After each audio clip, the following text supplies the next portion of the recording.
What is up, podheads? Back with another episode of the Podio Slave podcast. My name is Tony. I am here with Anthony and Nate. And 5 in a row, guys. Cool conversations with different folks from around the industry. This is it, number 5. Damn, how do we keep doing this? I mean, if you count Rob, it's probably like 7.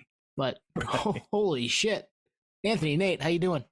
Nerdery never sleeps, man. So I'm doing great. I'm doing well. How about you? I'm doing good, man. And a peek behind the curtain, when you have guests on, you have to think of the guests, you have to source the guests, you have to coordinate our schedules with their schedules, you have to think of a concept or a theme, questions, et cetera, et cetera. It helps when you've lived it, you know? But either way, it's a lot of work. So I think we're at like 5 in a row, as you said. Damn. And we got day jobs, we got families. God damn. It's a lot of work, but we love it.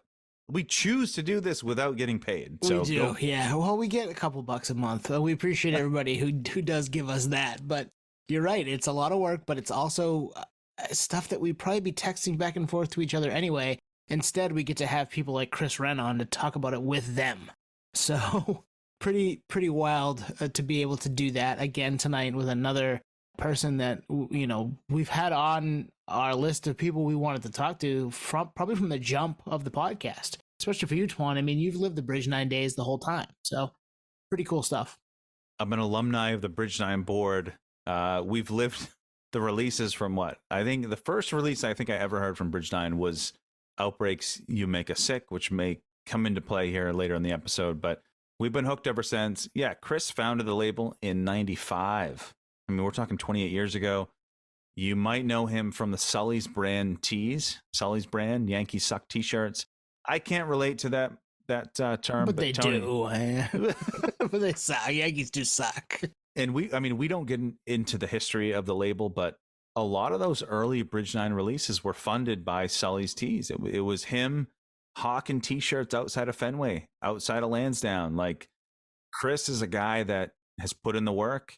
And I mean, we'll get into how this conversation came about here in a second, but this was a fun one. And Nate, you've seen Bridge 9 bands over the years. So how was it to chat with Chris?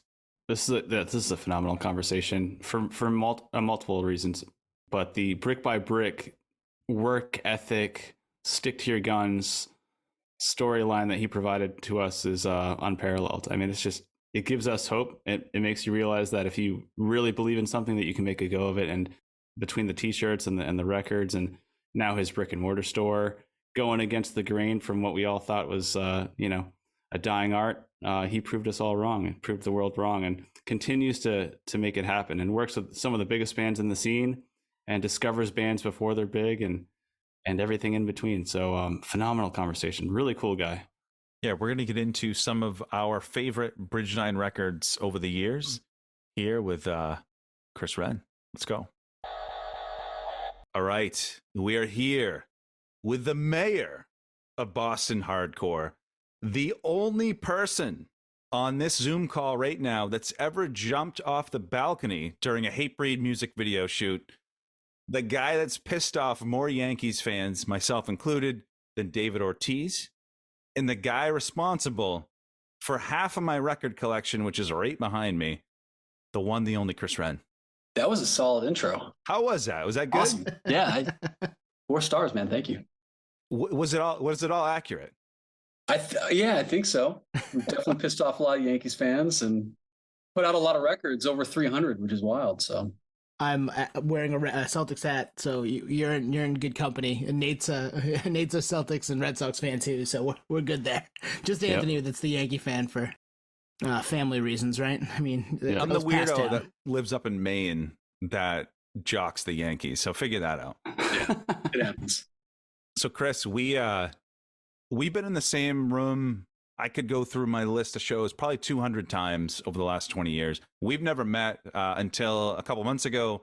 I saw you at the Newfound Glory show, acoustic joint down in Somerville back in March. I approached you, I think after a couple drinks, and I was like, hey, I got a proposal for you. And you were like, okay, to come on the podcast. So here you are. Yeah, no, I thank you for coming up and saying what's up at that show. And I mean, dude, you got to go out, you got to go talk to people. I mean, there's been so many times where I've been in your shoes and it's like, oh man, I really want to do something. I don't know this person or whatever. And you just walk up and things happen. So thank you.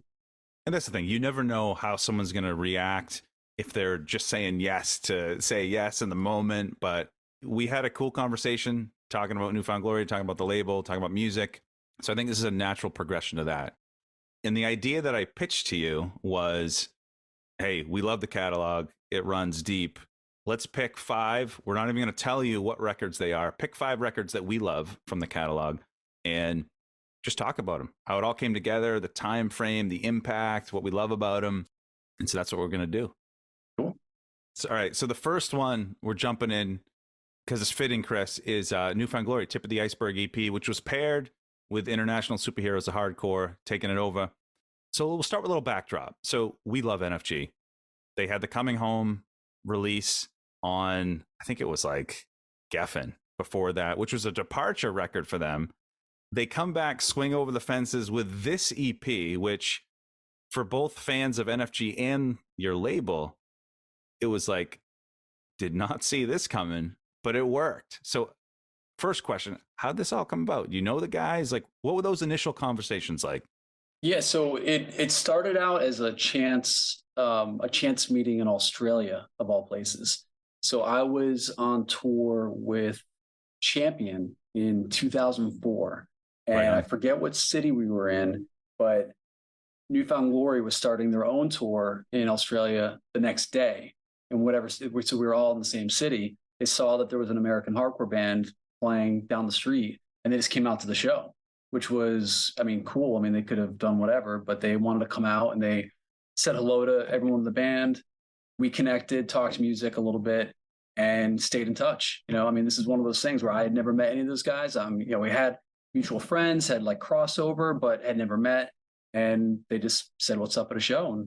And then actually shortly after, Chad had asked if I would be interested in maybe doing something with International Superheroes, because they had already recorded that by that right point. on.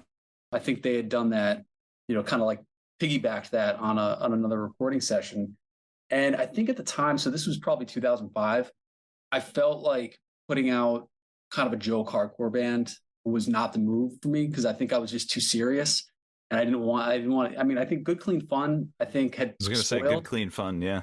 You know, I mean, as fun and whatever and I mean, obviously Good Clean Fun was people loved that band for a little while, but I think the joke got old after a while. And I think when I was talking to Chad about ISHC, I just wasn't sure. I felt like I was still trying to kind of define what I was doing, and it didn't feel like the right fit at that moment.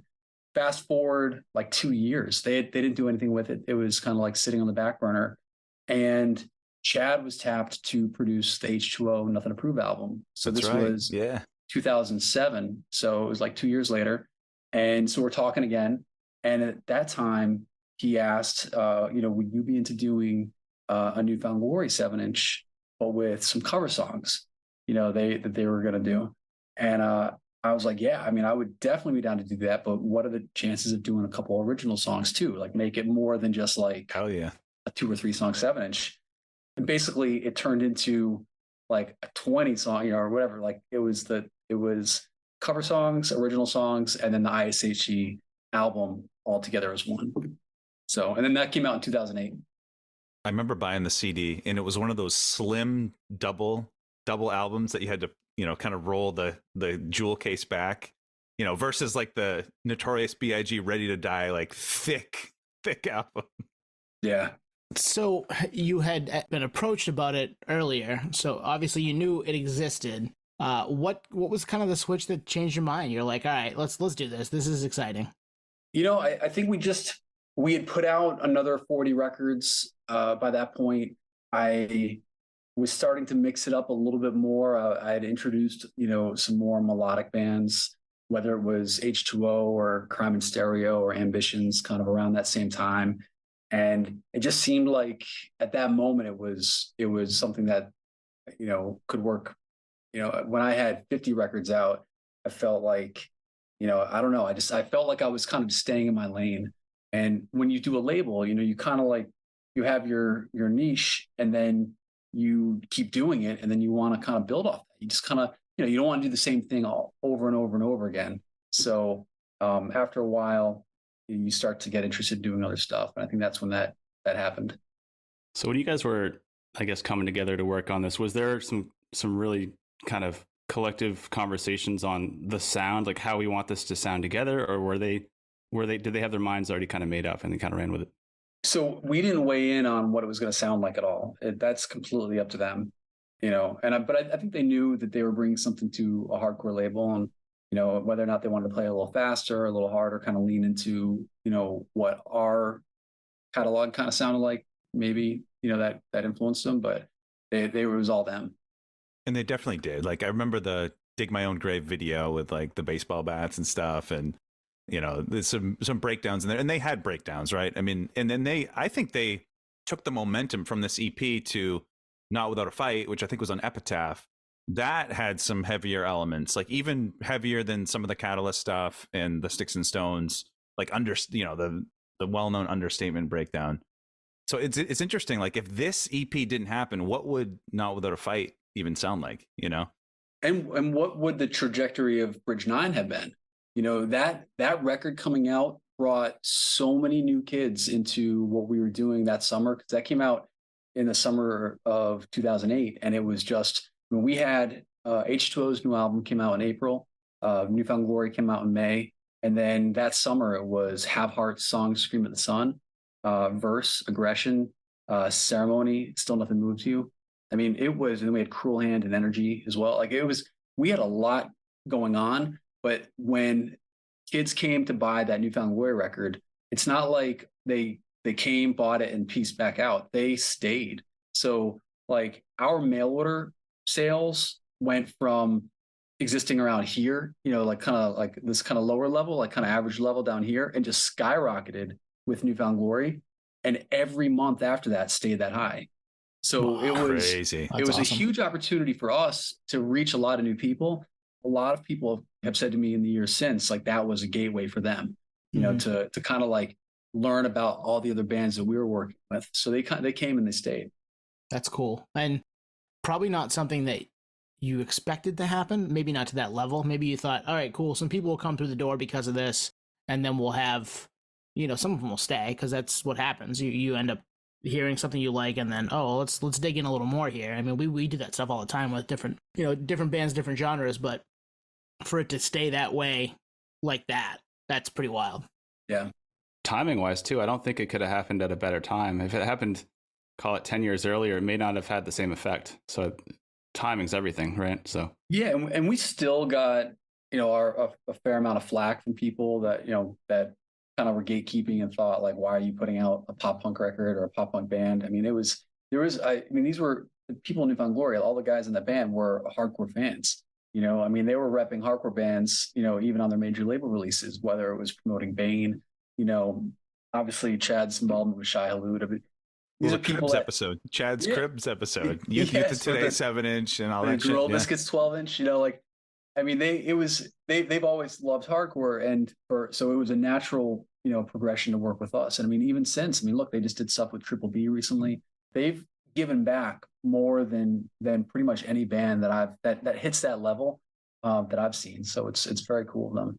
Well, and the relationship continued, right? Because you did the NFG Shai Hulud split, you did Kill It Live release. They played the new Bridge 9 Warehouse. Not Without a Fight, I think you pressed, right? We did the vinyl for that for Epitaph. I did What's Eating Gilbert 7-inch. Oh, that's right. With Chad. We did the Mania 12-inch that was the Ramones covers, So I mean, I think we had like 11 different releases that were all either New Found Glory or adjacent, and that was from 2008 to probably like 2016 or so, 2017, I think. And then I mean they actually came and did an autograph signing when we did the Kill Alive record at our old office. I mean, they could have done that awesome. Anywhere, but they did it in this industrial complex, like that was hard to find. Right. It was very cool. And we had like a photo booth, so they took photos with fans. And then, in March this year, they played our warehouse. It was crazy. I mean, they had a 900 capacity show, like theater, the Somerville Theater, in March, they, played to almost 1,000 people. But that afternoon, they came and played in our warehouse as our first band to play here. So that was super cool. Right. That opened. When did you open that? So the store opened last September. So we've been open about, I don't know, 7 or so months, 8 months. And the warehouse officially opened in March. So we had, rushed to open the store because we were, bleeding money, like renovating and getting the space open. So we wanted to be able to have the store open, and still working on kind of building out the back warehouse area. Mm-hmm. And we were basically able to get it open enough for New Found Glory. Was that something that you had like an idea to do, or where they were like, hey, let's do this, and you're like, all right, we're gonna make this happen? Yeah, no. So I wanted to have bands perform in our warehouse from the get-go. I built everything on caster wheels, so we can just part the seat and just kind of open the whole space as much as we can. Awesome. And we have a drum riser in the back, and we can just set a band up on the floor and put as many kids as we can in there. That was something that I wanted to do for a while. But when I saw that they played a record store in California on this tour, their acoustic tour, I just reached out to Chad and I said, hey, I saw you guys did that really cool show program. Would you consider doing something on the East Coast when you guys come out here? Nice. And the Somerville That's show, awesome. When I reached out to him, so the Somerville show sold out immediately. So when you go to a band and say, hey, look, your show that night is already sold out, so there's no conflict. Would you be down to do something? And he's like, yeah, let me check with the guys. And a few days later, hit me up. He's like, yeah, let's do it. And it was the coolest thing. I was working the day that, I think it was like a couple days before or something, that it was announced, and you had to, I think, go to the warehouse to buy the record. Yep. And I was working, and I was like, and I live 2 hours north. I was like, I kind of want to do it, but I kind of have responsibilities. Yeah. Yeah, it's sold out pretty quick. We worked with Revelation, who pressed the new album, to make a special cover for it, and we bought 100 copies of the record, and basically that was the admission. You come buy the record, and you a few days later you get to come back and see the show.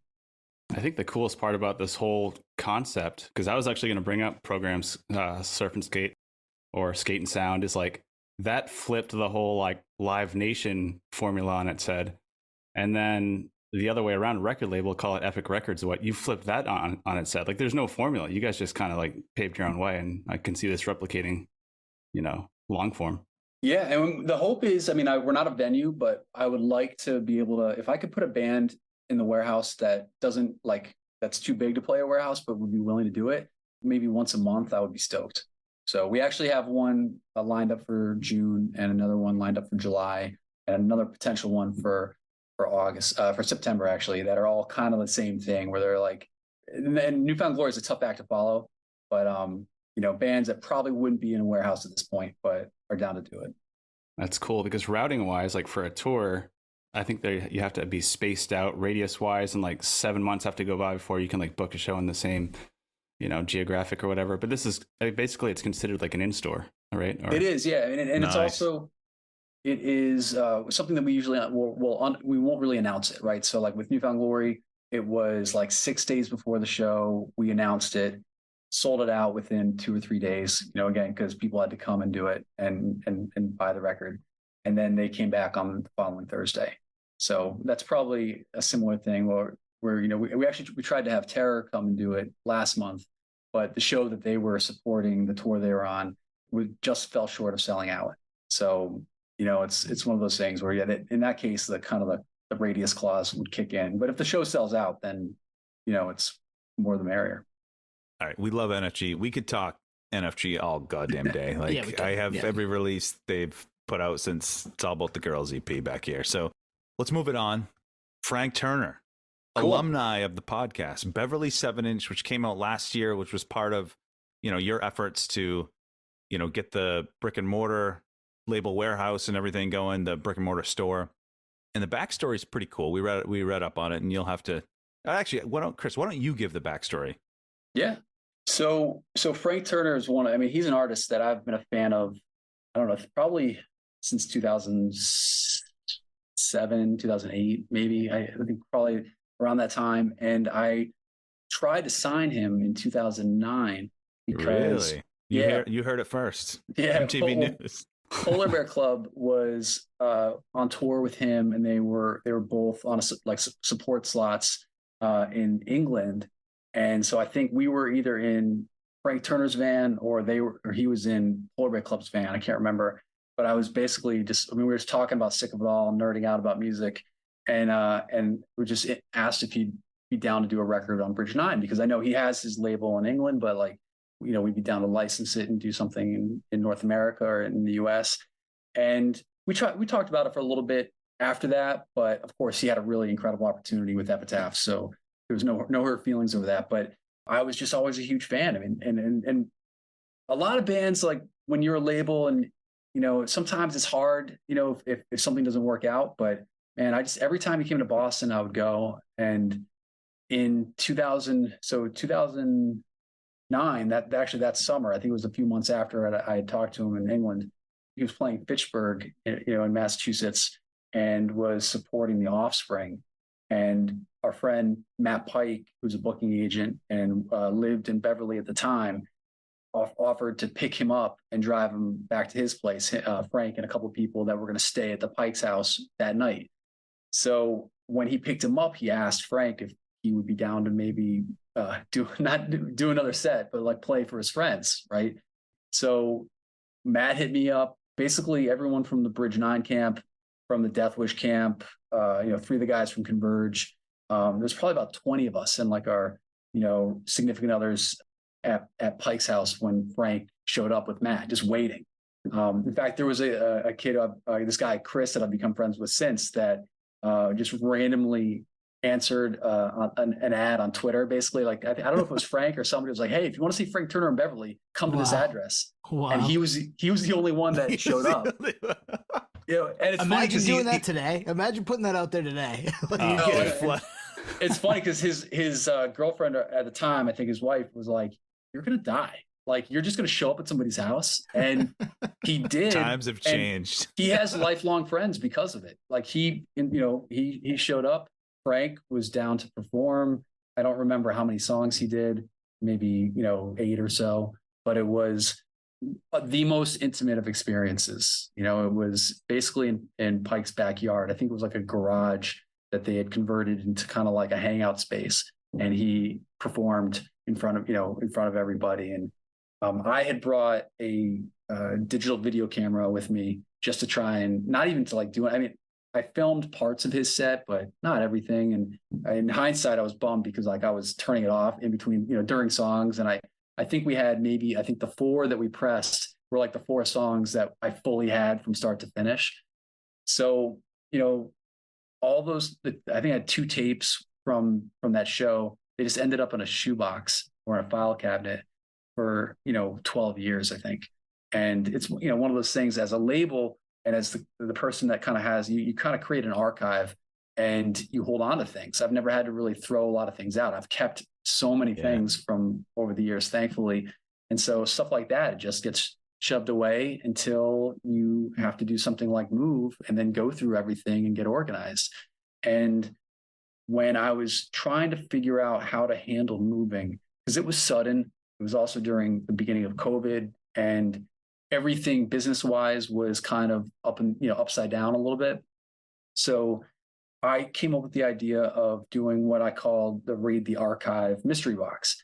And it was, we had done mystery boxes in the past that were very successful. I mean, who can resist the mystery box? Right, you had no idea. It's like, it's Christmas. I'm a satisfied alumni of that program. Amazing. Well, people like them. So we're like, all right, let's take it a step further, because we had done these mystery 7-inches over the years, a bunch of them, like 20 of them. So I said, let's press like 5 records, things that have never been on vinyl, and some things that are completely from the archive, like the Crown and Stereo BBC session. We had 4 songs that they recorded, and I think it was 2008 or 9 that had never been released anywhere. So we're like, all right, let's press that on 7-inch. Let's do the Terror live in Japan. I think Trustkill had tacked some of those songs on a CD, at one point, but it had never been released as its own 12-inch. And I had photos from that tour.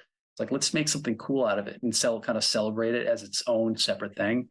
And with Frank, I went ahead and took the 4 songs, had them mastered, and sequenced and sent them to him and basically told him what was going on. Said, we're moving, we're building this new, warehouse and record store, and we're pulling these records together to help us kind of fundraise for it, because again, it was sudden, it was very expensive, and it was a way where the artists could help support us, but then also customers and fans and people that are into the stuff that we've done. It's like an easy thing. It's like, all right, for $50 or $55, you get 5 records.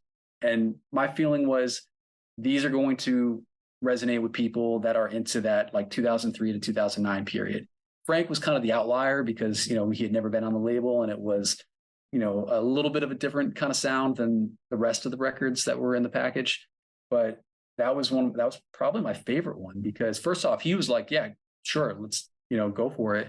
We ended up pressing, I think, 200 copies for him to take on tour. So, he got something out of it, but he was just like, yeah, go for it. And he could have said no for like any number of legitimate reasons. He had a new album coming out right around the same time, all these other things, but he heard me out and was like, yeah, do it. Let's cool. Let's go for it. That show, and I know it's an official show on his show discography. Oh, yeah. Yeah. Is it really? It is. Yeah. It's he show counts number, them all, man. He counts them all. That was show number 662. And it was completely spontaneous. I don't think he knew what he was walking into. And a little fun fact about that show was Converge is one of his favorite bands. I think he's gone on record a couple of times as saying that's his, he celebrates the whole catalog. And when he walked in and saw 3 members of Converge there in the audience, I guess he fanboyed. In fact, there's a photograph that we just put on our discography. So I've been going through and adding content and like photos and flyers and ads and stuff related to every record that I can into our discography. And I've kind of filled out the Frank Turner Beverly page with 20 or so photos taken that night of everyone that was there, him performing. But there's a picture of him, I guess, that was taken by this guy, Evan, who was on the tour with him right when he saw the members of Converge. And he's got like this, face. So it's cool. That's wild. I mean, so you just said so many things that I'm like, I have a question about that. And I have a question about that. So many. He is so approachable though. Like when we were kind of early on in this, probably just over a year, like let's hit him up because we all liked him. We never, we never thought he'd say yes. And then we got an email back saying, yeah, what do you want to talk about? And it's just like, and I've emailed him since. He played Portland last summer, right around now. And I took a bunch of videos, sent them to him, and he was like, those are amazing. Thank you for sending them. Like, he's just that guy.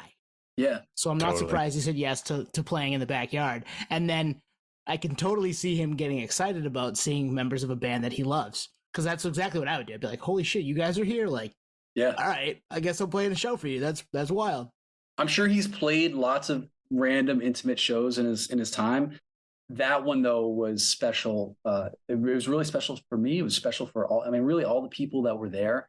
And when, for him to do that in a lot of ways was the inspiration for what we're trying to do now with our warehouse. Cause we want to create intimate personal experiences for people to that are fans of the label, that are supportive of the record store, they're going to, bands are going to go play in front of 1,000 people in Boston. But if we can do something, on a smaller scale and more intimate here, then like with Newfound Glory, for example, multiple people were saying that having seen them for 2 decades, that was their favorite time because it was 100 people watching them or 130 or so people. And they were signing autographs and taking selfies with fans after they played. So it was this moment that I think hopefully all those people are going to be like, oh my God, that was such a cool thing.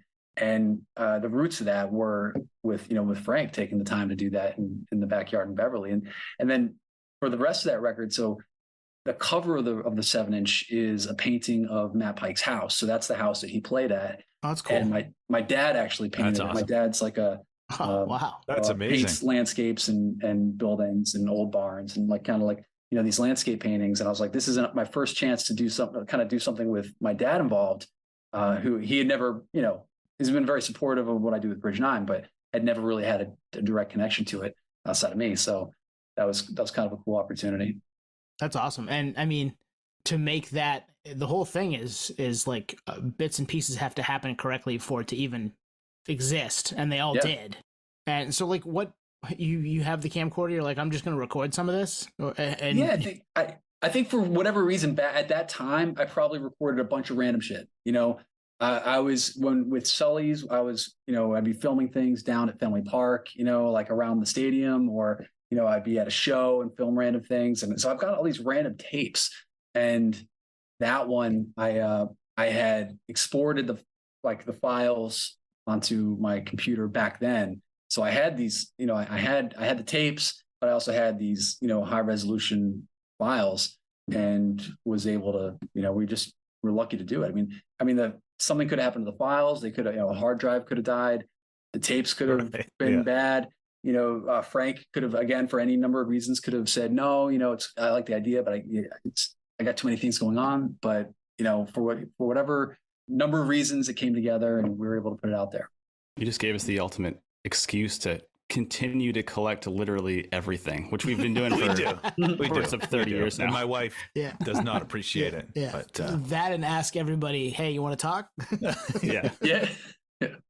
But again, to going back to Frank, I don't know how he does it. I feel like he's this generation's Ian MacKaye, where he is responsive. He, if I see that all the time, people say that just random fans reach out to him and he engages with them in a way that is admirable. And I want to know how he does it, because like I have trouble keeping up with things, and I want, like, I know that it's possible to respond to people because he's doing it. So I don't know what the secret is, but Frank, he must have a social media team. No, he doesn't. But it's like Gary V, the social media guy. He's like, I respond to everything. It's like, no, you don't. You have a team. You're full of shit. Right. Frank, I believe it. It's and him. like, and I think Tone, he asked, he's like, can I post this? It's like, so it's a cool way to get back as the artist. And that was after they've just flew to America for the first time since the pandemic kind of started to soften. Played a show in Portsmouth, New Hampshire during the day, drove to Portland, Maine, played a show that night, which we were at. I'm sure jet lagged as shit. And then answered my email the next day. It's like, holy shit, like, wild. That 50 shows in 50 days was wild. I went to the Portsmouth show and then the Boston show. But yeah, that was crazy. Awesome stuff.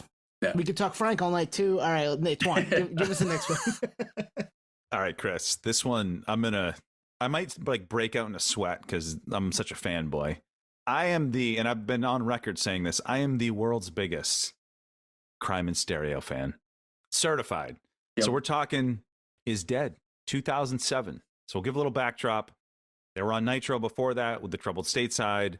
Hints at maybe a departure with like Gravity Grace, things like that. So when you guys signed them, I was like, didn't see that coming.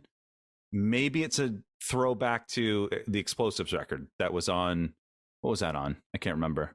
Is that on Blackout? It was on Blackout. Exactly. So I was like, I wonder if we're going to get Blackout 2. Where are they going to go? So you sign them. So then I think the first two songs that came out were, I think, But You Are Vast, and I'm drawing a blank here, but there were two songs that initially came out and I was like, this is not what I expected. It's not going back. It's actually leaning more into Long Island. So how did this all come about? Because this was a pivotal point for you guys. You guys as a label, I think, could have leaned more that direction after or whatnot. So I'm curious how it all came together. Well, so that was 2007. And we had, that same year we had Death Before Dishonor's Count Me In album, which was a heavy record for us. That was like, I think that was our first record to break into like the Billboard Top 200. So that was really, yeah. They great really record too. Came out of the gate, hard with that. I remember we had like, we shot a music video for Death Before Dishonor. We shot a music video for Crime in Stereo. So for us as a label, those were really big moves. You can shoot a music video for $500 these days, but in 2007, it was a very significant, even at an indie level, expense for us. And, I was a fan of the band, and, we were in a position where we were really kind of able to invest in our bands. And I think they wanted that push. And I don't know, it was a great record. Any talk about like creative direction at all? Or was this like a Newfound Glory thing? Like you let them cook? Yeah, no, again, I mean, we've very rarely have we ever weighed in, here and there sometimes, but really I honestly, I mean, we're just, we just let the band do their thing and then, work with them on it. Were you surprised at like what they came back with? It was Vicious Teeth. I'm remembering. I think it was But You Were Vast and Vicious Teeth were like the first two, and then Small Skeletal you did the video treatment for. But when they're like giving you output, are you surprised? Were you expecting like Troubled Stateside Part 2 or? No, I mean, and Troubled Stateside's obviously an awesome record, but I mean, Is Dead. It was just that's the coolest part about doing a label is when you work with an artist and then you see what comes back, right? Like, I mean, I remember when, shortly after we did the Nothing to Prove album for H2O and just hearing what happened for the first time, it's like, oh my God, like so with Crime and Stereo, it was a lot of just like, holy shit, this is awesome. Cannot wait to see what happens with this band and where they go. That is cool. You get to see it from base level to real output. The guy stubbed his toe. He's pissed off. Oh, dude, no wonder that song's so angry. And they're definitely like changing at this point, right? I mean, I guess when we ask you more the question of like, was there direction they were leaning? Was it something that you knew was going to happen because it's the way maybe now Bridge 9 was going to lean? I guess is more the question we're trying to ask, right, Tuan? That's kind of the feeling there. So when you're signing bands or pulling bands in to maybe, have them be on the label, do you know they're going to go a certain direction and that's the way you want to go? Or is it something that you're like, no, I love those guys or girls or whoever. I want to see what they have next. Let's get them in here. I think that's what it was. I know with Crime Stereo, it was like, we were trying to, I was trying to kind of broaden what Bridge 9 was known for, what we were doing. And again, I mean, all the bands that we work with and on some level are rooted in hardcore and punk, even if they're a band like Lemuria, like where it's kind of more melodic. But with Crime and Stereo, I knew that there was a lot more melody in that band than we were traditionally known for having as a label. And again, like when we put out the Newfound Glory record, we got flack for that. We actually got flack for Crime and Stereo from some people from bands like Ambitions, which these were bands that had a little more melody, which I was into. And, so we knew that they were going to help push the envelope for what we were known as a label ultimately.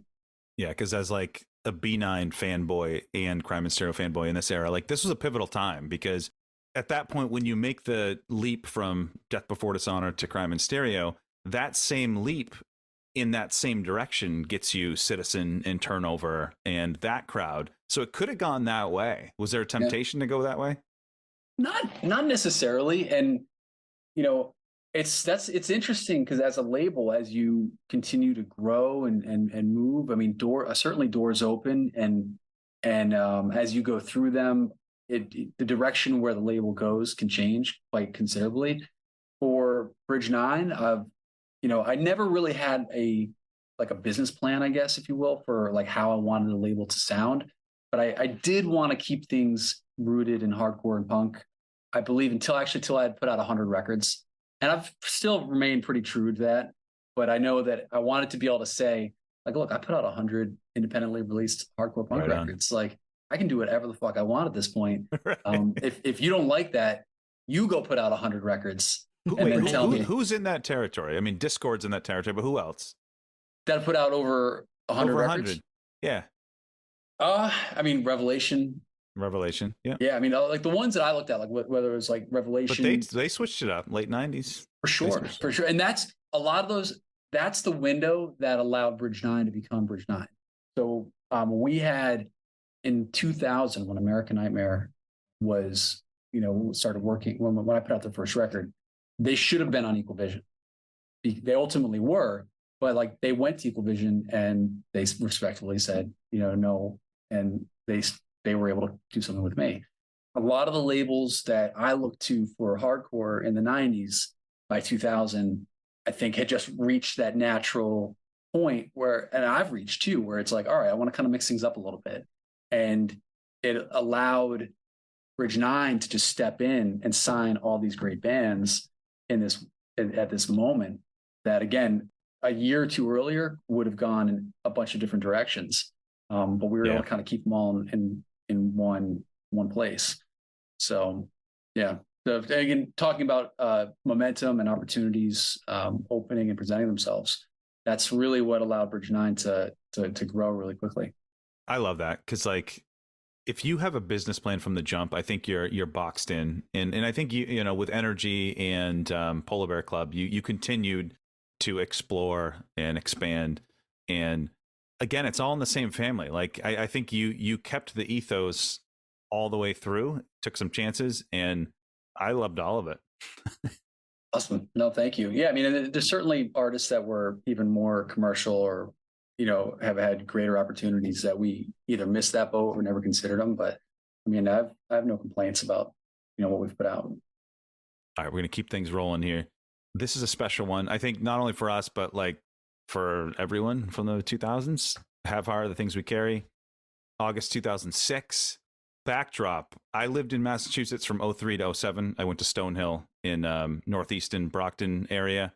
So I saw this whole era. And I think what gets lost with people not from Massachusetts or not in the Northeast is in that era, in the even 06, 07, you could see Have Heart in front of 100 people, 150 people. The big jump off did not happen until after The Things We Carry.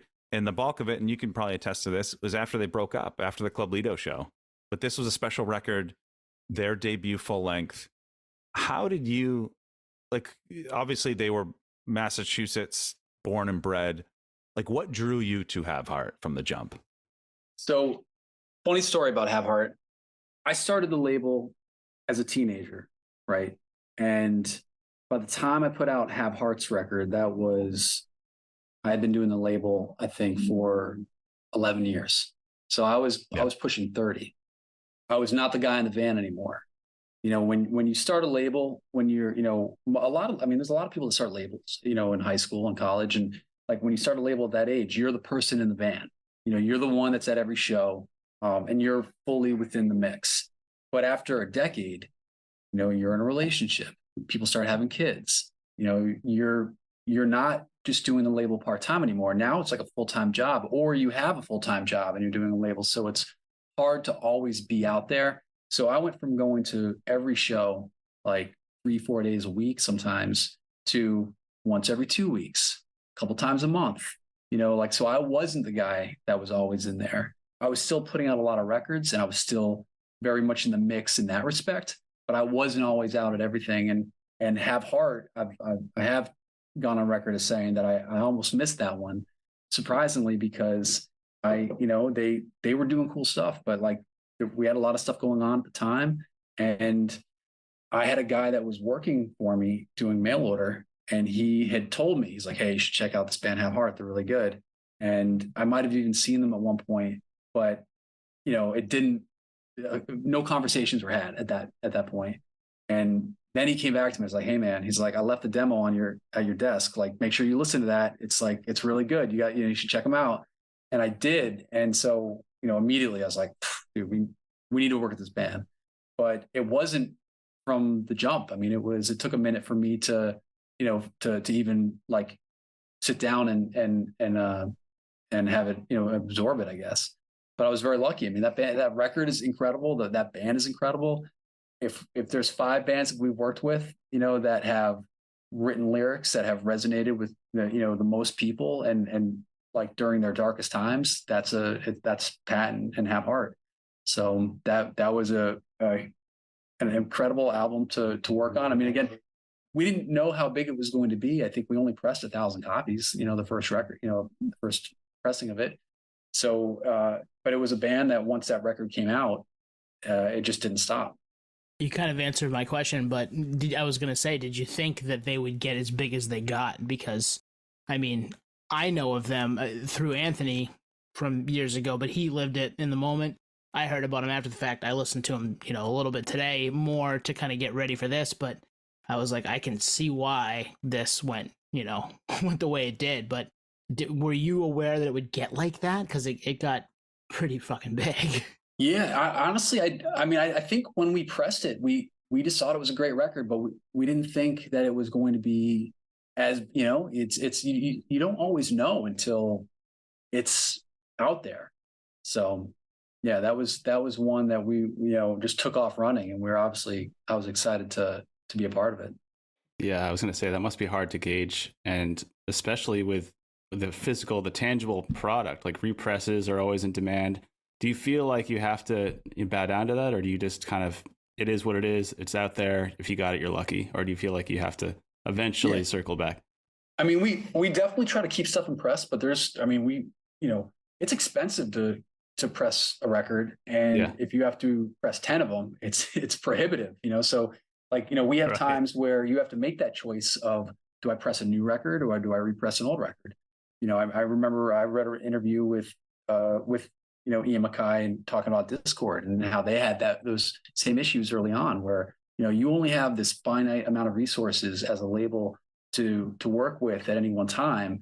And I mean, we are an independently owned, it's ourselves, it's our business. We don't have like parent company that just like gives you money whenever you want to expand. So you have to make these decisions. Like, do I put out a new band, or do I keep repressing catalog? And some things are no brainers because they've proven they're going to sell. So we try to focus on that. But we also you have a record where, okay, you just sold 1,000 copies. Now, do you press another 1,000 copies? Because you might sell 50 of them and then it stops. Yeah, true. Yeah, just especially in that time frame, you just don't know. Yeah, with a band like Have Heart or Defeater or Ceremony, we had these. We knew, like, we press it, and we're gonna, over the next 6 months, we're gonna sell them and they'll be gone, and then we'll do it again. But then we'll have bands where we press that 1,000 copies, we sold them, and then we have them for the next 7 years. So it's a toss up. It is, like, it's a tightrope, because you also have to be conscientious of, well, we're not going to keep repressing this and just kind of burn everyone that was lucky to get the original copy. Right. Like, every time I'm not going to name any bands right now, but like bands that just continue to put out different variants, it's like, bro, come on, man. Like, what are we doing here? It's not really limited. Well, I do like how with vinyl you can continue to change it, right? So like if you got the tour pressing, the record release show, you got the first press, or like the first, the mail order press, you got the tour, whatever, the tour press. I know with us, like when we do repress it, we obviously try to change it up, change the color. So it's like, okay, that press came out, the record came out in 2006, but that one came out in 2014 or something. That's actually something that I've been meaning to go back to our discography and start updating the years of when pressings came out, so that people will know when different colors came out. Yeah, so it's always new, even though it's not, which is cool. And that can help you, obviously, if you're trying to do something different. Like, okay, you get the first pressing, or you get the record release, tour release, and then that color is dead and gone. We're on to the next one. That's obviously happened a ton over the last, 10 years, maybe? And we've had, from what I've seen with collectors, is it doesn't hurt the fact that you have it, either the value or the what the meaning of it. I know when we reissued albums or records like the Project X EP, I had a couple of collectors that got really mad at me at first because they thought I was going to be flooding the market with the Project X 7-inch, and now their original 7-inch was going to be worth less. And it really wasn't the case, because now you have all these new people that have access to this record that maybe had only heard of it but had never seen it, and now they have a copy. But guess what? These people are like, well, this is cool, but I want the original one now. And if you have more people that want the original one, supply and demand. So that makes sense. It worked in their favor. So Chris, so I was a What Counts EP guy from the Think Fast days. You guys signed them. My first impression of new Have Heart Off the Things We Carry was actually live. I have the flyer right here. For those visual listeners, that's a great flyer. Masonic Temple. The First Step, Hammer Bros, Verse, Maintain, Have Heart headlining, Fired Up from Connecticut. $6. $6 gets you in with a can of food. Yep. There might have been 100 people there, and they played The Machinists for the very first time at this show. And so the drums come in and Pat's yelling, and then the breakdown comes in. I'm like, are they Strife? Like, what? So what was your first impression hearing anything off the Things We Carry? Oh man, I don't know if I remember exactly what my first impression was. I mean, it's clear that a lot of bands from that era were also looking to the '90s and looking to bands for inspiration. I definitely saw that a lot, which wasn't a bad thing. I mean, Strife was a great band, and I mean, it if their influence lives on, that's not a bad thing. But yeah, I remember they recorded, so Have Heart recorded that record, I believe, with Jim Siegel, and it was just a step up for their, in terms of recording, and for them to be, to have all this, to have a studio like Jim's, the Outpost studio, for him to be able to kind of do something with them everything was a step up. But yeah, I mean, what counts? That record's great. Everything that Have Heart has done has been cool, but I think that was just like a very large step up. Like I said, in that era, even after, I have a stack of flyers. We'll post them with this episode, but I have a stack of flyers of Have Heart. Even after this, like Cambridge Elks, Have Heart, Blacklisted, Shipwreck Ceremony, Reign Supreme, Wolf Whistle, August 2007. If that show happened today, there'd be 2,000 people there. It's just crazy. Yeah. Well, I mean, how about their reunion show in 2019? Like, that's absolutely insane. That's the biggest hardcore show I've ever seen. I mean, that was a 5-band bill to 9,000 people.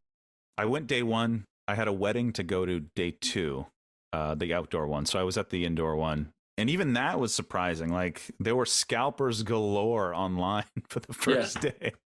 Twan's hardcore about hardcore, collects every flyer and had a wedding the next day. Still, dude, that's dedication. Yeah. My wife thinks I have a problem. No, hang on to all of it. Save it all. Yeah. Well, Chris, you talk about recording the Frank Turner stuff and hanging on to it. I have bins of 8mm digital high 8 tapes that my wife's like, "What are you doing with that?" And with this podcast, some of it's seen the light of day. So you never know. 20 years later, 15 years later, it could see the light of day. And the thing is, you filmed something 20 years ago, and at the moment, it's just like, yeah, whatever, this is cool. But 20 years later, I mean, it could be a diamond. Like it's just like such a cool thing. And it could be the only evidence that ever existed. And flyers are in a lot of ways are sometimes the only evidence that a show happened. And so, I mean, I keep all of my flyers. I did the crazy thing years ago and put them in chronological order by month. So I can, and by crazy. Day. So it's like, I have like You're every good flyer here, Chris. every flyer that I had kept, I put I have a January folder, and then it's every show in order in January. So like if I need to find a flyer like a Edge Day, I know it's on 10/17 or whatever. I just go to October, flip through, find it. There it is. Do you have an Excel spreadsheet of every show you've ever been to? Because I do. That's a level I wish that I had done, because I mean, I don't remember. It's never too late, man. Dude, same. I'm trying to piece together the shit that I did when I was 19. It's not happening right now. Yeah. Especially for hardcore, because in a lot of cases there's no ticket stub, right? So you really do need to do that. Or any of the smaller There should have been right? stubs for those shows. Come on.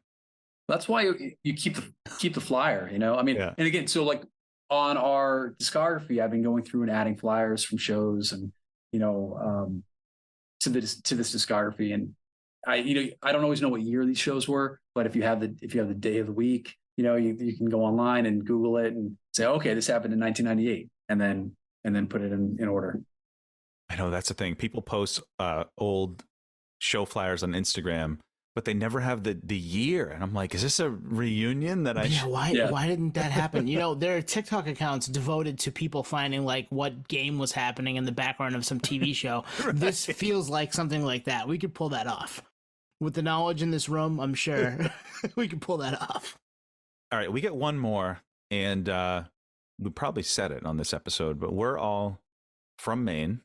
Probably know where this is going. Nate lives out in SoCal. He left us here. But Tony and I are still in Maine. We're going to hit you with Outbreak, You Make Us Sick.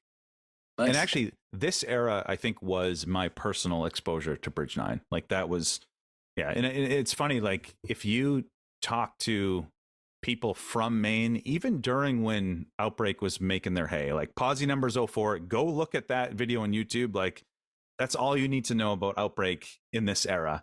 Most people from Maine have never heard of Outbreak. Like, they are probably the biggest touring outfit from Maine. outside of Sparks the Rescue, which was like a, emo, screamo, fearless band.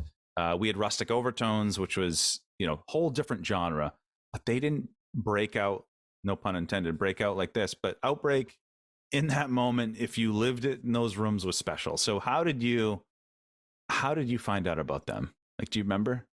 So the You Make Us Sick record was Bridge Nine's 48th release. And that came out in 2004, I believe.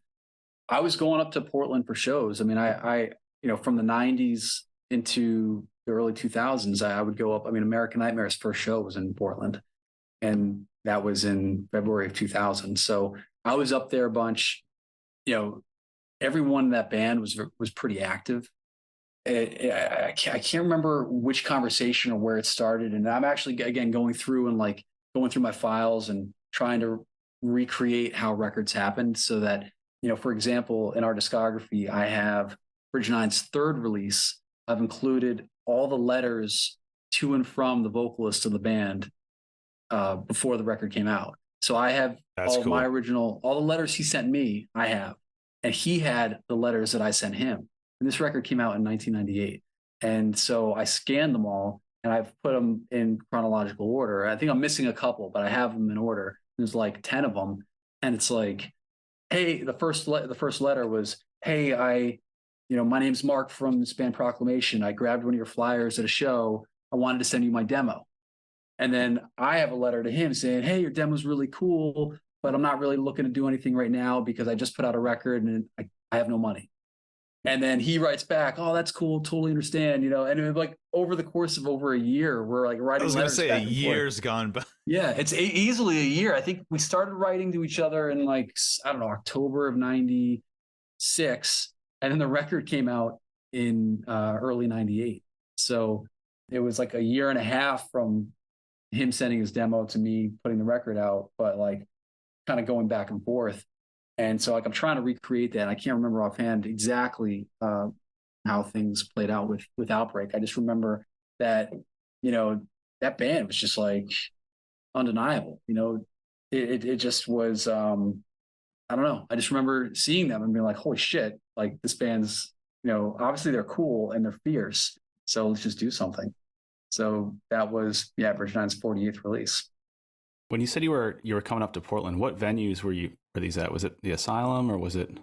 So you remember? Some of them were in like churches and halls. Okay. I don't remember. I know American Nightmare's show was at some random church. Some at the Asylum. I'm trying to think of. Were you there for the Zoots days? Oh, Zoots. Maybe once. We just missed that era. I wish we were. Yeah. I wish we were like 42 right now instead of 37, 38, 39. Yeah. Yeah. Let's think. I'm 47, so like I definitely had a chance to hit a few of those. But yeah, Maine's had a cool scene, and what's really cool is Chris Linkovich is going back and putting so much of this stuff online now. I'm sure you've seen his posts about. Yeah, it's great. I mean, Maine has such a cool hardcore history that I think it's easy to overlook. There's bigger cities, and they get more of the bandwidth, but there's been a lot of cool shit and a lot of cool bands that have come out of there. He's posted some of the stuff I took like 15, 20 years ago on there, which has been really cool. So like there was a Bane Wake Up Call FC5 tour that rolled through South Paris, Maine, which is ironically where my wife is from. So I remember the first time, it's a funny story, backstory for all you listeners out there. When I first met my wife's parents, it's about an hour and a half north of here. We're driving to her parents' house, and there's a church in a VFW hall, like a mile approaching her parents' house. And I go to my soon-to-be wife here. I've been in that basement and I've been in that VFW hall. And she's like, how? What? And she didn't run, so yeah, she didn't run. And so I show her the videos, and she's like, "What the fuck were you doing in the basement?" I'm like, "I have evidence." But yeah, Maine's cool. A lot of Kathy at the Cave up in Bucksport had a great thing going on. Chris Link, I've definitely seen a resurgence with that page, and he's booking shows in Portland. That new American Nightmare show that they're doing in June. Sold out in an hour, right? We're going. We are going. Yep, we are going. Had a conversation about that today, actually, with a coworker. He's like, "You going to that?" I was like, "Yep, we are." Nate, you don't know this, but I bought you a ticket, so no pressure. The Ooh. San Diego to Maine Fly flight home, baby. will be worth it. And the space, if for anybody that isn't aware, the space is what, a couple hundred people? Yeah, I think I heard 300. Three. Yeah, and it's about tiny, 300. and it's had some awesome fucking shows there. Like, so much stuff comes through there, all genres. And if you hit it right, like I think we're seeing Bob Mould there too, right, Tuan, in October. We are. Yep. Yeah, so like you just never know what you're gonna get there. So I've seen hip hop shows there, we see hardcore shows there. Finally, like it's pretty cool. Yeah, but to your point with Outbreak, I mean, Ryan O'Connor, the vocalist, I mean, he was just a dude that was always out there grinding and promoting and doing stuff, whether I think it was probably booking shows or putting out records. So he was just somebody that was always in the mix. So, you know, when you're really pushing yourself, putting yourself out there, you know, people take note. Yeah, I remember seeing X O'Connor X on flyers. Yeah. But yeah, they were, sadly, I think they're a band that's kind of gotten lost in time. You know, if you lived it in the moment, they were one of the titans. You know, I don't know where they were in that Posy Numbers lineup. I didn't go that year. The videos are on YouTube. Go check them out. But you'd be hard pressed to get a band to get a bigger reaction than they got in 04. And sadly, like I looked today, they have probably 5,000 monthly listeners. So the legacy definitely lives on. But man, in that era, untouchable. And that's not main bias. That is not main bias. They were untouchable. Yeah. Maybe a little bit, maybe just a tiny little bit. But they got out there and they toured, and that's what really makes a difference. You know, when there's a lot of bands that don't really put in that work, and they went everywhere, and they really busted their ass. So, Nate, you saw him at New Direction with Champion the Answer. Oh, yeah. Yep. When Champion the Answer came out from West Coast, yeah, we went down, or maybe it was Exit 23 at the time. I can't remember, but See, that's another show where like there's no stub, so I need the flyer as a reminder. it doesn't exist. I've looked. It's in my spreadsheet though. Did Some Kind of Hate play that show? I don't know. That was Or the one in San Diego, or oh no, the one in at New Direction. Okay. In Haverhill. Yeah. Yeah, I miss Some Kind of Hate. I never saw them. Let's just jump into what's next for you with Bridge 9 in the store, all that stuff, and we can talk about that for a few minutes. Yeah. So obviously, since COVID and the move, what Bridge 9 has been doing has switched up a little bit. Our focus was moving and building out this space. It was a much bigger project than I think I ever really gave myself. Like they always say things take twice as long and cost twice as much, and it's true. And it was when I committed to it, I didn't realize how big of a deal it was going to be. But so I had to kind of put everything on pause. We weren't signing new bands. We weren't really putting out, we weren't doing a lot of represses. We put out a couple records here and there, but it was just to kind of keep things going. Now that the store is open, the warehouse is open, we're starting to have bands play here. We're just trying to kind of get back into our groove. So we just signed a new band. We haven't announced them yet, but it's kind of more in the vein of like the Defeater and Have Heart kind of side of things that I'm really excited about. We just got a vinyl release in our first, brand new record in a while with this band Roll Call, featuring a member of Outbreak. So that was cool to finally see kind of new projects coming in.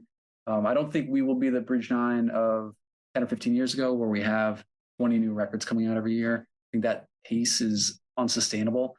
But if I could do 6 or 8 new records a year, something new coming out every couple months, I'd be stoked. That's a lot. So that's what I'd like to do. I mean, right now it's probably going to be 2, 3, 4, 5, for the moment. But if we could do one every other month or so, just so that I don't ever want to be a catalog label. I don't want to rest on what we did in the past. I always want to kind of continue to explore and try and find new bands. So that's the hope. Just put out a handful of new records a year, maintain our space as a place where people can, build community, whether it's seeing bands or coming and buying a record we put out, or putting out, coming and buying a record that we are just helping distribute for somebody else. And so you're down in Beverly, Mass, the new location? Yep. Yeah. So we're one town over from Salem. We're about 35 minutes north of Boston. It's right on the commuter line. So people coming from Boston, if they don't have a car, they can hop on the train and get here pretty easily. And we'll link to the website in the show notes so you can get there online too, right? Like that's you get the store going that way too. Cool. Yeah, I mean the store is open Wednesday through Sunday, and you check the hours, on the website. But it's been great. I mean, we have this guy Gabe who can talk circles around me and with respect to music. He's 23 and just like the level of knowledge that he has when it comes to music is incredible. And he'll sit there and talk for an hour with people, which has been very cool. I get to, I'm here every day, so I'm always talking to people about bands. The band that we just signed was like one of, I think, 5 bands ever that we've just that has randomly come to us. And he was just a customer in the store, and he said, "Hey, can I send you some music?" And I was like, "Yeah, sure." Amazing. Go for it. I love that. We ended up signing him. So cool. I mean, I feel like this era and what you're doing and what the guys are doing at Sound or Program Skate and Sound it's like a resurgence. It reminds me of like the early 90s, like very DIY and fuck the mainstream model. Like we can do this. And I think everyone thought, especially in the heyday of the pandemic, like tactile, physical contact, going to stores were going to be obsolete. We all thought like, oh, these are all going to go away and it's going to get shut down. Well, you proved that's not the case, which is really beautiful. So we're stoked for what you're doing, man. Well, during COVID, we were just stuck in our warehouse. I mean, and we were already in a place that was hard to get to and that nobody really knew we were there. We were there for 14 years and there was no sign. I mean, we didn't even have a sign. In fact, it was a nightmare for like anytime there was a new UPS driver, not just because of us. I mean, there was 13 buildings in the complex we were in. We were one of 3 businesses on one floor of 3 floors. So like if you're trying to learn that route would be an absolute nightmare. And for us, I mean, we would do events where we would invite people in. I think around our 20th anniversary, we had punk rock flea markets, and we'd had some bands come in and do more kind of stripped down acoustic performances, or we had a comedy night, things that brought people in and kind of, fosters that level of community. And that's what I wanted. During COVID, I was just like, I don't like being, stuck in this corner. I want to engage with people. I said, I want to be the guy that's out in front of the store sweeping the sidewalk. I want to say, like talk to neighbors and be, a part of the community. And I mean, I might regret some of that at some point, but I think so far it's been awesome. We've been open for 7 or 8 months and, we're meeting people. I had a guy, this guy, Paul, that helped us when we were building out the space. I had to rely on a lot of people volunteering and helping us because there was no way that we were going to be able to do this on our own. And just one example was this guy, Paul, who helped us do some tile work in our bathroom. And he was a guy that lived down, not down the street, but I think one town over, in his 40s, and reached out to me and said, "Hey, I want to put out a couple of records on my own. I need someone to talk to about doing a label. Would you mentor me on some level and give me some feedback? By the way, I'm a tile guy. I can help you with your build out." And Nice. So he came and helped us with the floor, in the bathroom, and did some demo work. And he's like the coolest dude. And we had never met. I mean, we lived within miles of each other. We have a dozen or 2 mutual friends, and for whatever reason had never interacted with each other. And so just little things like that, building the space out and connecting with people that want to see it succeed has been very, very cool. That's awesome. Yeah, that's great. You'd like to be part of that neighborhood too, and that's what this will feel like. It's a little better than being in that. You got to go down, take 3 lefts, go up 2 flights of stairs, and there's no sign, but hopefully you knock on the right door, and yeah, this is the way to go. Yeah, I mean, anytime someone would visit us at our old space, I'd have to go out in front and take a photo of the building and then send it to them. Wow. So it's like, look Pain for in this the ass. stone building. It's got a green door, like it was, and people, there was 14 or 13 buildings in this complex and they all kind of look the same. So people will be driving in circles. And now we're on a main street, right? I mean, everybody that drives through Beverly, Massachusetts goes by our store. So it's, not that everyone stops in, but they know where we are. So, it's not like we're off the beaten path. We're right there. So I pinch myself. It's wild for us to think that we have this cool of a space that's so accessible, in 2023. And Chris, what you did during the pandemic, which was literally give a play-by-play of the build-out, was fun. I'm like, what wall is Chris painting today? It was, That's so. My daughter, I have a 12-year-old or 11-year-old daughter, and she would. I'd come home and she'd be like, "So, Dad, what did you scrape or sand or paint today?" and, kind of like making fun of me for it. But I mean, that was the reality. We got to the point where, again, when I had to tell the bank what I thought it was going to cost us to renovate the space, I just pulled that number out of a hat. I'm not a contractor. I don't, it sounds like a round number. Let's try and work with that. And of course, that money went very quickly, and it was just doing the things that were behind the scenes. It was making the building ADA accessible. It was putting all the fire stuff that you need, whether it's the pull, kind of handles, or the strobe lights, or, all these things that were behind the scenes, all the electrical conduit, anything electrical had to be replaced. So by the time that was done, and we ran out of money, anything cosmetic, anything demo basically fell on me. And I have to give a shout out to Larry Kelly. He's a gentleman that has been helping me almost daily on a weekly basis since the jump.